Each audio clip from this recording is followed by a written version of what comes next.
কোথায় যাচ্ছ? আমার নাম অয়ন, আমাকে ওই বার্থডে পার্টিতে ইনভাইট করা হয়েছে। বন্ধুরা শুনছো এই গরিব ভিখারিটার কথা? ও বলছে ওকে নাকি ভট্টাচার্য বাবুর জন্মদিনের পার্টিতে ইনভাইট করা হয়েছে।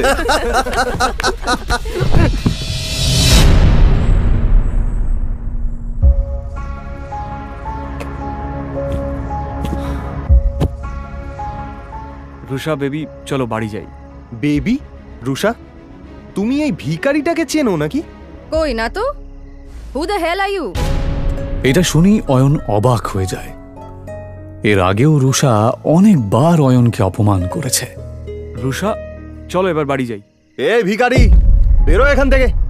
সিকিউরিটি, একে ঘাড় ধাক্কা দিয়ে বের করে দাও।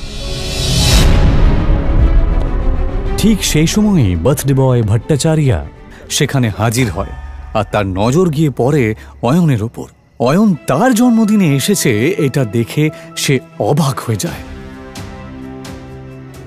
অয়ন রয় চৌধুরী স্যার, আপনি আমার পার্টিতে এসেছেন? আমার তো বিশ্বাসই হচ্ছে না। আপনি আমার পার্টিতে এসেছেন, আমি তো ধন্য হয়ে গেলাম স্যার।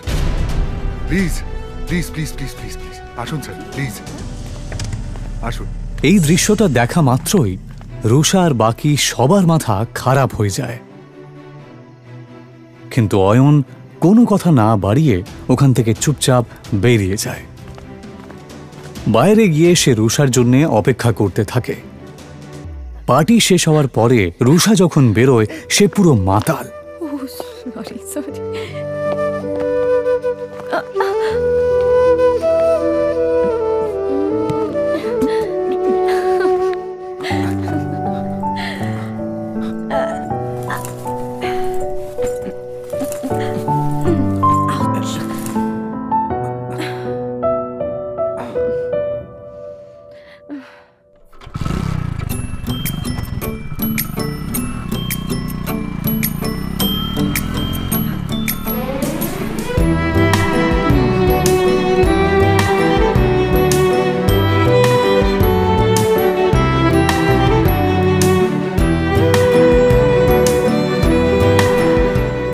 তাকে নিয়ে অয়ন কোনো মতে নিজের শ্বশুরবাড়ি পৌঁছায়।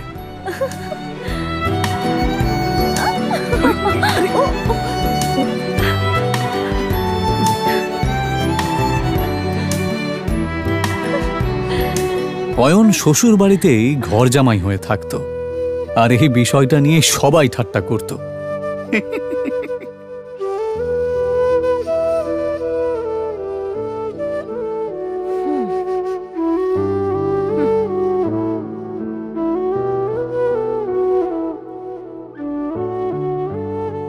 বাড়িতে ঢোকার সময় রুষার কাজিন সূর্যর সাথে দেখা হয়।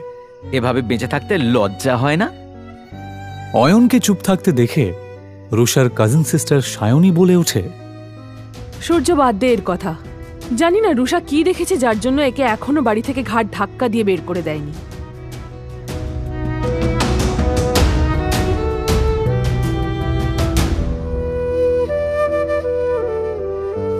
অয়ন প্রায় প্রত্যেক দিনই শ্বশুর বাড়িতে এই ধরনের কথা শুনত।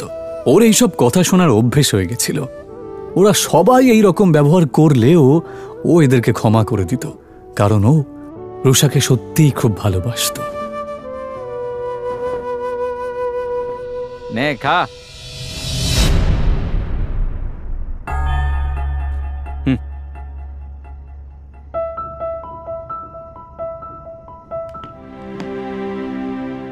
ভিখারি কুত্তা কোথাকার। ওর একটাই দুর্বলতা ছিল, যার জন্য ওকে দিনের পর দিন এভাবে অপমান সহ্য করতে হচ্ছিল।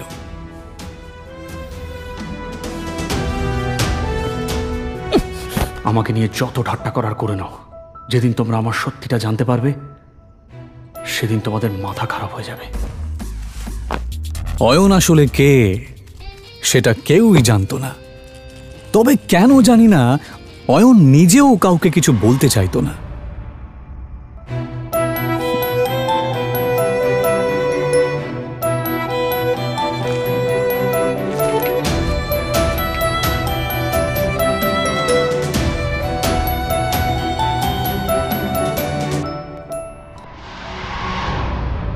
ওকে শুধুমাত্র শ্বশুর বাড়ির লোকেরাই নয়, এমনকি শাশুড়িও পর্যন্ত অপমান করত। উনি রুষা আর অয়নের ডিভোর্সও করিয়ে দিতে চেয়েছিলেন।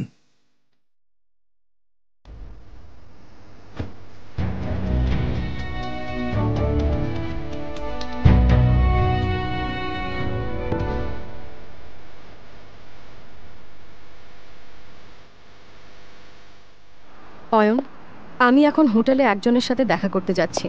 তুমি কিন্তু কাউকে বলবে না যে তুমি আমার স্বামী, বুঝেছো? কিন্তু রুষা, অয়ন, তুমি ভালো করেই জানো যে ভেতরে যারা আছেন তারা কত বড় লোক। ওরা যদি জানতে পারেন যে আমার স্বামী একজন গরিব কাঙ্গাল, তাহলে আমি কাউকে মুখ দেখাতে পারবো না। অয়ন নিজের স্ত্রী রুষার কথা শুনে চুপ করে যায়। এটা প্রথমবার নয় যখন রুষা তার দরিদ্র স্বামীকে অপমান করছে। এর আগেও অয়নকে অনেকবার সে অপমান করেছে। রুষার বাড়ির লোক অয়নের সাথে একটা কুকুরের থেকেও খারাপ আচরণ করত, কিন্তু অয়ন কারোর কথায় মন খারাপ করত না, কারণ সে তার স্ত্রী রুষাকে পাগলের মতো ভালোবাসত। আজ রুষা তার ছোটবেলার বন্ধু রূপালী এবং আরও কিছু বড়লোক বন্ধুদের সাথে হোটেলে দেখা করতে যাবার সময় অয়নকে সচেতন করছিল। অয়ন, শেষবারের মতো বলছি, ভেতরে গিয়ে কোনো সিন ক্রিয়েট করবে না। ঠিক আছে, তুমি যা বলবে। হোটেলের ভেতরে বড়লোক বাবার বখাটে সন্তান প্রেম সেন, রাজ বোস এবং পারাস আগরওয়াল বসেছিল। আসলে তারা রূপালীর বন্ধু হলেও রুষাকে দেখার পর এবং তার রূপ দেখার পর অবাক হয়ে যায়। এটা কে রূপালী? এত সুন্দর দেখতে। ও ও আমার বেস্ট ফ্রেন্ড রুষা। অয়নের জামা কাপড় দেখে নাক মুখ মেকিয়ে পারাস জিজ্ঞেস করে, আরে সুন্দরীর সাথে বাঁদরটা কে রে? আর ঠিক তখনই অয়ন বলে ওঠে, নমস্কার, আমার নাম অয়ন। আরে হ্যাঁ, মনে পড়েছে, রুষা সিংহ। তার মানে আপনি অয়ন, যার সাথে রুষার বাবা সিদ্ধার্থ সিংহ ওনার মেয়ের বিয়ে দিয়েছেন। কি ঠিক বললাম তো রুষা? প্রেম আর পারাস যেই বুঝতে পারে যে এই গরিব লোকটা আসলে এই সুন্দরী মেয়েটার স্বামী, তখন রুষাও তাদের সাথে আর ফ্লার্ট করতে পারে না। কিন্তু তারপর তারা তিনজনে মিলে অয়নের দারিদ্রতা নিয়ে ঠাট্টা করতে থাকে। আচ্ছা অয়ন দাদা, আমি শুনেছি আপনি নাকি একটা ব্যাংকে চাকরি করেন, তা কত টাকা স্যালারি পান? এই তিনটে ছেলে সমানে অয়নকে অপমান করছিল আর হাসছিল। ওই 12,000 মতো পাই। কত বললেন? 12,000। কখনো কখনো বোনাস পেলে 15,000 মতো হয়ে যায়। ভালোই স্যালারি পান আপনি। আমার জুয়েলারি অ্যাকাউন্টেন্টের স্যালারির অর্ধেক, তবুও আজকালকার দিনে এটাই অনেক। আচ্ছা পারাস, যদি তোর স্টোরে কোনো স্টাফের দরকার পড়ে তাহলে অবশ্যই অয়ন দাদাকে বলিস। ওনাকে দেখে কর্মঠ মনে হচ্ছে, আর আশা করি ওনার কাজ তোর ভালোই লাগে। হ্যাঁ হ্যাঁ, নিশ্চয়ই প্রেম, নিশ্চয়ই। 20-25 হাজার টাকার চাকরি তো আমি ওনাকে দিতেই পারি। আচ্ছা অয়ন দাদা, আপনি চাইলে কাল থেকেই জয়েন করতে পারেন। তারা কাকে জব অফার করছিল? অয়নকে। ও চাইলে তাদের তিনজনকেই কিনে ফেলতে পারত। অয়ন যে আসলে অয়ন রয় চৌধুরী এটা কেউই জানত না, এমনকি রুষা এবং তার বাড়ির লোকেরাও এটা জানত না যে এই গরিব অয়ন আসলে কে। অয়নও যেহেতু এই আসল সত্যিটা কাউকে জানাতে চায় না, তাই সে এমনভাবে এই পরিস্থিতিটা সামলালো যে কেউ কিছু বুঝতেই পারল না। ও বলল, ধন্যবাদ মিস্টার আগরওয়াল, আপনার অফারটা সত্যি খুবই ভালো। আপনি যে আমার জন্য এতটা ভেবেছেন, এজন্য আপনাকে ধন্যবাদ জানাই। তবে সত্যি বলতে আমি গয়নাগাটির ব্যাপারে বিশেষ কিছু জানি না। এদিকে রুষা অয়ন আর রূপালীর বড়লোক বন্ধুদের মাঝের কথোপকথন শুনে রেগে যায়। আরে আরে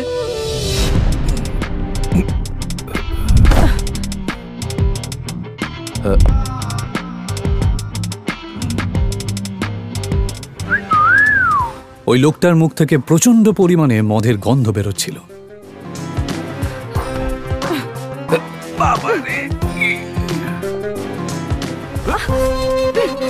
দেখে তো মনে হচ্ছে ভালোই এনার্জি আছে। অসভ্য লোক, তোর সাহস কি করে হয় আমার সাথে সব কথা বলার? ছেড়ে দাও আমাকে। এই দাঁড়া দাঁড়া বলছি। কি বললি? আমি অসভ্য? আগে নিজেকে দেখ, বেশি নাটক করিস না, বুঝেছিস? ছেড়ে দে আমাকে। রুষা এবার কোনো কিছু না ভেবে লোকটার গালে একটা সপাটে চড় মেরে দেয়। স্যার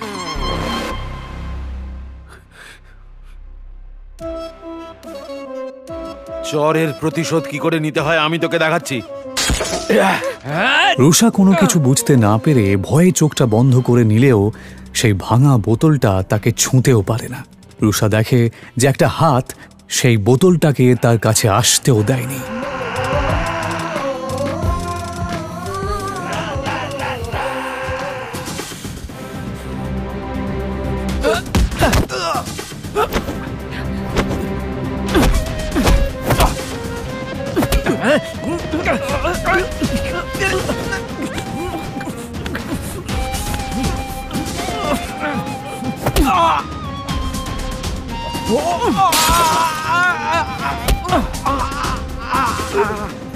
নেশার চোটে তোর মাথা খারাপ হয়ে গেছে। যদি নিজের ভালো চাস তো এক্ষুনি আমার স্ত্রীর পা ধরে ক্ষমা চা আর বেরিয়ে যা এখান থেকে। অনেক বড় ভুল করেছিস তুই আমার গায়ে হাত তুলে। এবার তুই দেখ এই নেশায় আমি কি করি।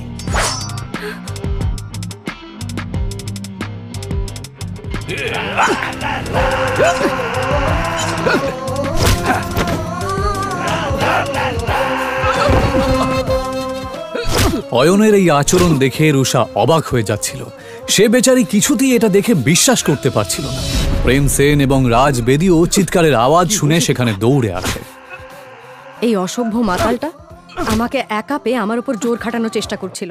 এটা শুনে প্রেম সেন রেগে যাবার ভান করে, কারণ ও রুষার মন জয় করতে চাইছিল। আর এই জন্যই সে পুরো বিষয়টা সামলানোর দায়িত্ব নিয়ে নেয়। আর নেবে নাই বা কেন? এই প্রাইড হোটেল তাদেরই পারিবারিক ব্যবসার অংশ যে। তোর সাহস কি করে হয় রুষার সাথে এরকম আচরণ করার? অসভ্য লোক কোথাকারে! লোকটাকে একটু বেশি মারছে।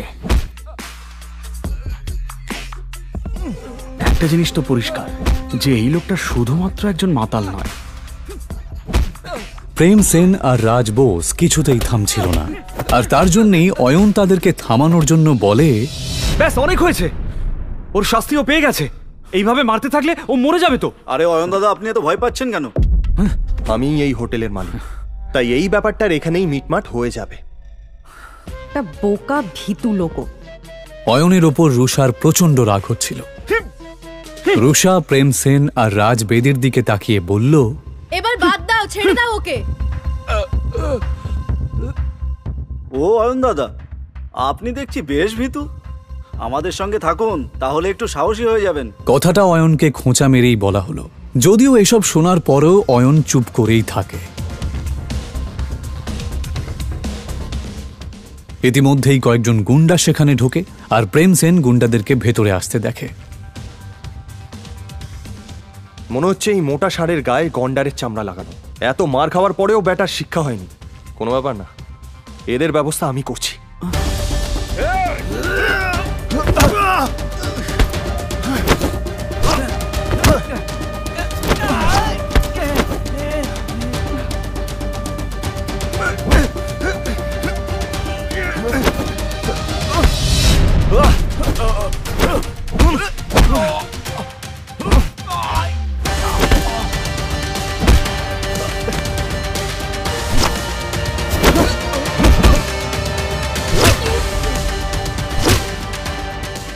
প্রেম সেন ভালোই মারপিট করতে জানত, কারণ ও কারাটেতে ব্ল্যাক বেল্ট ছিল। এক এক করে প্রেম সেন গজেন্দ্রের সমস্ত সাঙ্গপাঙ্গকে মাটিতে মিশিয়ে দেয়। তোরা হচ্ছিস গুন্ডার নামে কলঙ্ক, বুঝলি? ফাটিয়ে দিয়েছিস ভাই, তোর কোনো জবাব নেই। আমার মনে হয় না ওরা আর উঠতে পারবে বলে। মিস রুষা আর রূপালী, তোমরা ঠিক আছো? প্রেমের প্রশ্নটা শুনে রুষা আর রূপালী তাদের ঘাড় নাড়ল। প্রেম আসলে এসব করছিল রুষার নজর কাড়ার জন্য। যদিও রুষার নজর তখন তার স্বামী অয়নের দিকেই ছিল, সেই অয়ন যে চুপচাপ বসে গুন্ডাদের দিকে তাকিয়েছিল। প্রেম সেন আরও ক্ষিপ্ত হয়ে যায়। ভাই, এবার এদেরকে নিয়ে কি করবি? কাউকে ডাকবো নাকি এদের ব্যবস্থা করার জন্য? আরে তার দরকার পড়বে না, আমার স্টাফ দেখে নেবে। চলো তোমরা বাইরে চলো। পারাস আসলে একটু বাড়তি কথা বলছিল। যদিও সেরকম কিছু করার ক্ষমতা ওর ছিলই না।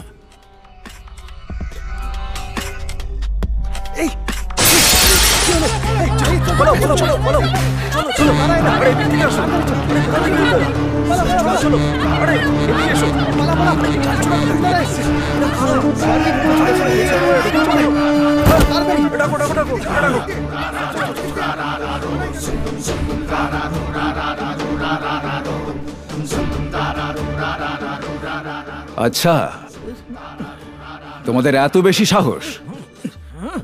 যদি তাই হয় তাহলে আমার সামনে এসো। সেই তো, ভয় কেন পাবো? তোদের হারানোর জন্য সাহসের কি প্রয়োজন? কিন্তু এই কথাটা বলার পরই প্রেম সেনের মুখ বন্ধ হয়ে যায়। রবিদা, নিজের সামনে দাঁড়ানো লোকটাকে দেখা মাত্রই প্রেম সেনের থোতা মুখ ভোঁতা হয়ে যায়, কারণ তার সামনে দাঁড়ানো লোকটা আর কেউ নয়, সে ছিল রবিদা।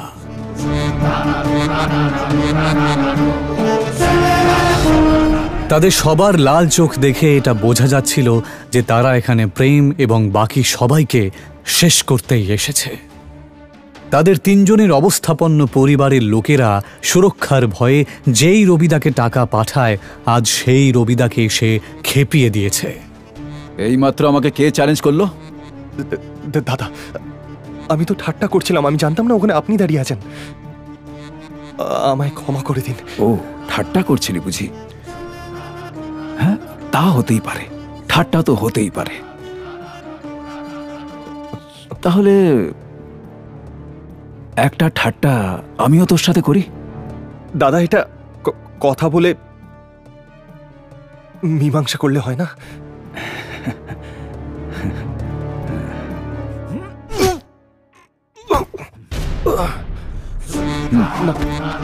দাদা,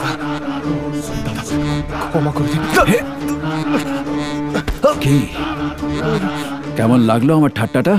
এদিকে কারাটেতে ব্ল্যাক বেল্ট পাওয়া প্রেম মেঝেতে শুয়ে নিজের বুকে হাত দিয়ে জোরে চিৎকার করতে লাগলো। পারস আর রাজ এটা দেখে অবাক হয়ে যাচ্ছিল। এসব দেখে ওরাও রবিদার পায়ে পড়ে প্রাণ ভিক্ষা চায়। হাসবি না দাদা।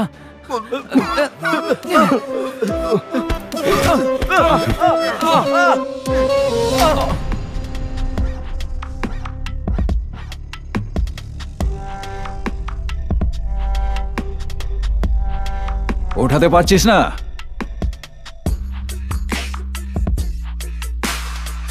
প্লে কর, মার। সবাই এবার চিৎকার করে কাঁদতে লাগে। এইসব দেখে রূপালী আর রুষা ঘাবড়ে যায়। তারা দুজনেই কিছু বুঝতে না পারলেও রূপালী আর রুষা এটা ভালো করেই বুঝতে পারছিল যে এই ছেলেগুলোর জন্যে ওরা অনেক বড় একটা বিপদের মধ্যে পড়েছে। রবিদা নিজের চোখের সামনে এইরকম একটা নাটক দেখে খুব আনন্দ পাচ্ছিল। আমি এটা জানতাম যে ওই মোটা লোকটা শুধুমাত্র একজন মাতাল নয়, কিন্তু এটা আমি দুঃস্বপ্নেও ভাবিনি যে ওই মোটা লোকটা রবির পরিচিত। যাকে রুষাকে যতক্ষণ না কেউ কিছু করছে, আমি এসবের মধ্যে নাক গলাবো না।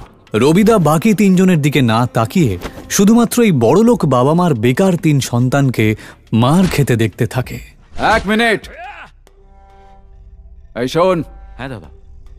আগের হাত পা ভাঙবি, তারপরেও যদি এর মুখ বন্ধ না হয়। থামুন থামুন, এবার থামুন, অনেক হয়েছে। রুষা এই কথাটা বলা মাত্রই রবিদা আওয়াজটা যেই দিক থেকে আসছে সেই দিকে তাকায়। তারপর অয়ন রয় চৌধুরী।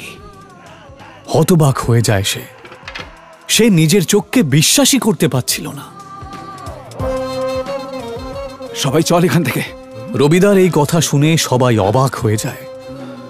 হঠাৎ অয়নকে দেখে রবিদা এভাবে পালিয়ে যায় কেন? রবিদা কি এর আগেও অয়নের মুখোমুখি হয়েছে? সে কি ওকে চেনে?